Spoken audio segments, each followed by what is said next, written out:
कहानी की शुरुआत एक्लिप्सो नाम के एक जादूगर से होती है जो रात को क्लब्स में अपने जादू के शोज दिखाया करता था। पर एक रात शो के बाद अचानक उसके ऊपर किसी ने हमला कर दिया और जब उसे वापस होश आया तो उसने देखा कि वो एक बिस्तर पर बंधा हुआ था। तभी उसकी नजर अपनी बगल में लेटे हुए एक आदमी पर पड़ी जिसका नाम बसारो था। उसका पूरा शरीर कुछ ज्यादा ही चमक रहा था। असल में बसारो का ये हाल काफी सारे एक्सपेरिमेंट करने की वजह से हुआ था। उधर गैरी नाम के एक पुलिस ऑफिसर को एक केस की तहकीकात के लिए बुलाया गया, जहाँ पहुंचने पर उसकी साथी सोफिया ने उसे बताया कि पिछली रात कुछ बच्चों ने क्लब में एंट्री ना मिलने पर गुस्से में आकर पूरे क्लब को ही जला डाला। पर गैरी को अपने काम में कोई खास दिलचस्पी नहीं थी और उसके इसी बर्ताव की वजह से उसके बॉस ने उसे चेतावनी देते हुए अपने काम पर ध्यान देने को कहा। असल में गैरी पैक रॉयल नाम के एक सुपर हीरो ग्रुप का हिस्सा था, पर एक हादसे के बाद उसे ग्रुप से निकालकर सुपर हीरोज के केसेस सॉल्व करने में डाल दिया गया था और ऐसा करने में उसे बिल्कुल भी मजा नहीं आता था। इसी वजह से उसे डिमोट करके सोफिया नाम की एक ऑफिसर के नीचे काम करने को कहा गया था। उसी दिन कॉलेज में एक लड़के ने अपनी आग फेंकने की शक्तियों की मदद से सभी बच्चों पर हमला कर दिया और उसके इस हमले से बचने के लिए इलेक्ट्रिक पावर्स होने के बावजूद भी लिली बाथरूम में जाकर छुप गई।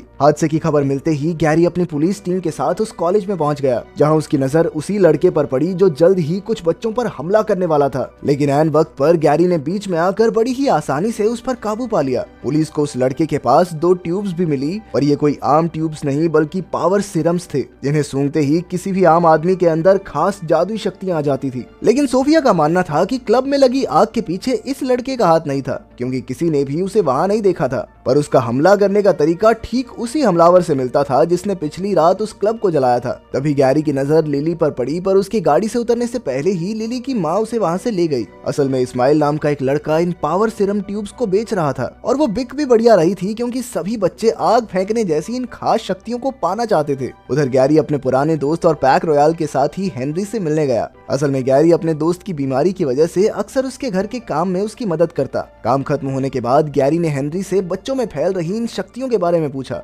जिसके बाद थोड़ी देर तक अपने डेटाबेस में छानबीन करने के बाद हेनरी ने उसे बसारो नाम के एक आदमी के बारे में बताया, जिसके पास बिल्कुल ऐसी ही आग फेंकने वाली शक्तियां थी। हेनरी के पास भी एक जगह से दूसरी जगह पर पल भर में पहुंचने की टेलीपोर्टेशन वाली शक्तियां थी। उधर रूडी नाम के एक आदमी ने अपने बॉस नाजा को लिली और उसकी शक्तियों के बारे में बताया, जिसके बाद उसने रूडी को लिली पर नजर रखने का आदेश दिया। असल में पावर सिरम्स के पीछे नाजा का ही हाथ था और अब वो अलग अलग तरह की शक्तियां इकट्ठा करना चाहता था। रूडी ने तुरंत लिली से दोस्ती करने का नाटक किया ताकि वो उसके ऊपर नजर रख सके। उधर पुलिस स्टेशन में सभी को क्लब की वीडियो दिखाई गई, जिस पर गैरी का मानना था कि इस हादसे के पीछे बसारो का हाथ हो सकता है। पर फिलहाल उनके पास बसारो के खिलाफ कोई सुराग नहीं था और इसीलिए उसने हेनरी से मदद मांगी, जिसने उसे कलीसो से मिलने को कहा, क्योंकि बसारो के जेल से निकलने के बाद कलीसो ने ही उसकी मदद की थी। असल में कलीसो भी पैक रॉयल की ही एक सदस्य थी और अब वो रास्ते से भटके हुए सुपर हीरोज के लिए एक रिहैब सेंटर चलाती थी। कलीसो अपनी शक्तियों से कुछ मिनट आगे का भविष्य देख सकती थी और अपनी इस ताकत से वो काफी लोगों की मदद भी करती थी।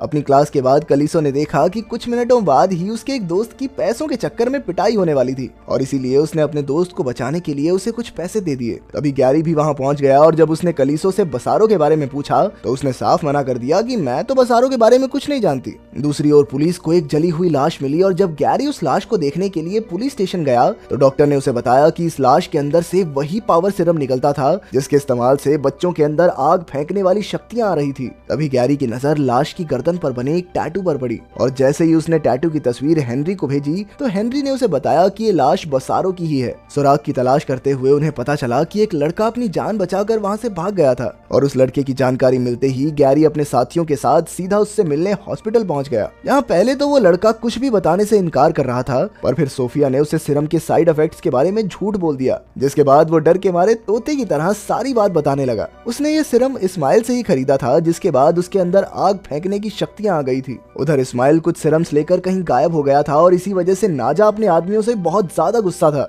उसने सबसे कहा कि सारे काम छोड़ो, पहले इस इस्माइल को ढूंढो। वो इतने गुस्से में था कि उसने कुछ सिरम सूंघकर बिल्डिंग के बाहर आग फेंकना शुरू कर दिया। उधर गैरी और सोफिया ने इस्माइल को ढूंढ तो लिया था, पर वो उन्हें चकमा देकर फिर से भाग गया और उसका पीछा करते हुए वो दोनों एक सुपरमार्केट में पहुंच गए, जहां गैरी ने सीसीटीवी कैमरा की मदद से इस्माइल को ढूंढ लिया। और जब वो अपनी शक्तियों से सोफिया पर हमला करने ही वाला था तभी गैरी ने एक फायर एक्सटिंग्विशर की मदद से उसकी आग बुझा दी। पूछताछ के दौरान उन्होंने कई सारे सवाल पूछे, पर इस्माइल ने एक का भी जवाब नहीं दिया। खैर कुछ देर बाद गैरी को हेनरी का फोन आया, जिसने उसे सिरम के बारे में बात करते हुए एक्लिप्सो के बारे में बताया, जिसके पास लोगों की देखने की शक्ति छीनने की ताकत थी और वो पिछले कुछ दिनों से कहीं गायब था। तभी गैरी को पुलिस स्टेशन के अंदर से गोली चलने की आवाज आई और जब वो वहां पहुंचा तो एक ऑफिसर ने उसे बताया कि उसे अचानक से कुछ भी दिखाई नहीं दे रहा था। इसके बाद जब गैरी पुलिस स्टेशन के अंदर गया तो उसकी नजर एक आदमी पर पड़ी जो सभी लोगों की आईसाइट छीनकर उन पर हमला कर रहा था। तभी गैरी को सोफिया के चीखने की आवाज आई और सोफिया के पास पहुंचकर उसने देखा कि किसी ने उसकी भी आईसाइट छीनकर उसे नीचे धक्का दे दिया था,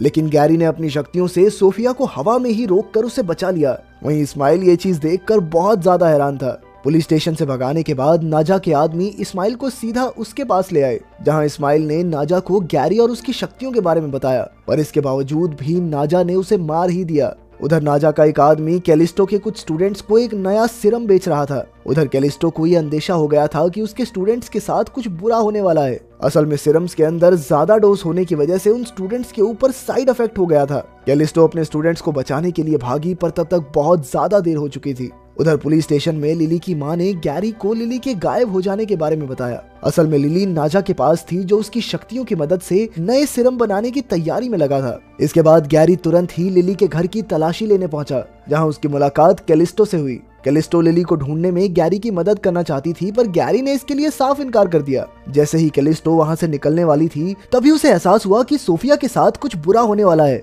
और इसीलिए उसने तुरंत ही सोफिया को सावधान कर दिया। उधर छानबीन के दौरान गैरी को एक नंबर मिला जो लिली को रूडी ने दिया था, पर तभी अचानक से नाजा के आदमियों ने उसके ऊपर हमला कर दिया, जिसके बाद वो लोग उसे किडनैप करके ले जाने वाले थे। पर तभी कैलिस्टो और सोफिया ने गैरी को बचाने के लिए उनके ऊपर हमला कर दिया, पर वहां से भागने से पहले नाजा के एक आदमी ने गैरी को गोली मार दी। पर गैरी की शक्तियां बेहोशी की हालत में भी काम कर रही थी, जिस वजह से सभी गोलियां अपने आप शरीर से बाहर निकल गई। जिसके बाद वो लोग गैरी को हेनरी के पास ले आए, जिसने उसकी मरहम पट्टी करने के बाद उसे आराम करने के लिए लेटा दिया। तभी कैलिस्टो ने सोफिया को एक कहानी सुनाई। असल में वो लोग पहली बार गैरी को एक क्राइम सीन पर ही मिले थे, जहां उन्हें गैरी की शक्तियों के बारे में पता चला। पैक रॉयल के लीडर गीगा मैन को गैरी में काबिलियत दिखी और इसीलिए उसने गैरी को पुलिस में भर्ती करवा दिया, जिसके बाद उन्होंने एक साथ मिलकर क्रिमिनल्स को पकड़ना शुरू किया। लेकिन एक बार जब गीगा मैन और गैरी एक आदमी को पकड़ने के लिए गए तो उस आदमी ने अपनी बंदूक का मुंह गीगा मैन की तरफ कर दिया। गैरी बहुत नया था और उसे अपनी शक्तियों का इस्तेमाल करना ठीक से नहीं आता था, पर फिर भी उसने कोशिश करने का फैसला किया।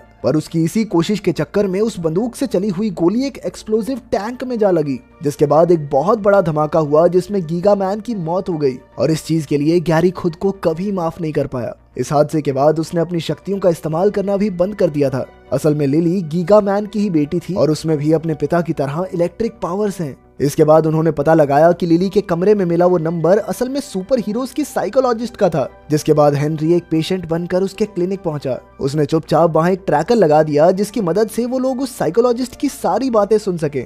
लगातार उसकी बातें सुनने के बाद उन्हें पता चला कि असल में वो साइकोलॉजिस्ट अपने पेशेंट्स के बारे में नाजा को बताती थी, ताकि वो उनकी शक्तियों को छीन सके।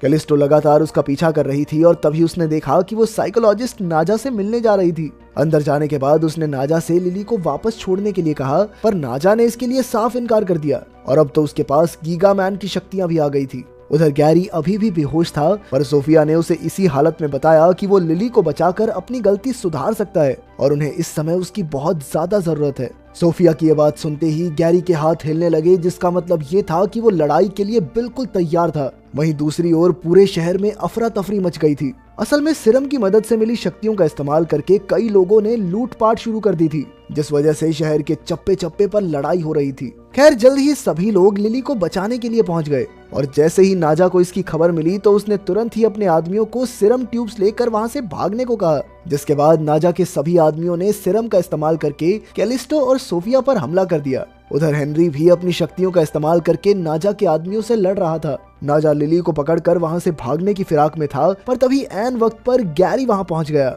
जिसे देखते ही नाजा ने उसके ऊपर लेजर से हमला शुरू कर दिया। पर गैरी बड़ी ही चालाकी से एक शील्ड की मदद से आगे बढ़ता रहा। तभी अचानक से लिली की पावर्स भी एक्टिवेट हो गई, जिसे देखकर नाजा काफी हैरान हो गया और इसी मौके का फायदा उठाकर गैरी ने उसके ऊपर हमला कर दिया। इसके बाद गैरी ने नाजा को रोकने के लिए उससे लड़ने की कोशिश भी की, पर नाजा ने उसे बड़ी ही आसानी से नीचे गिरा दिया।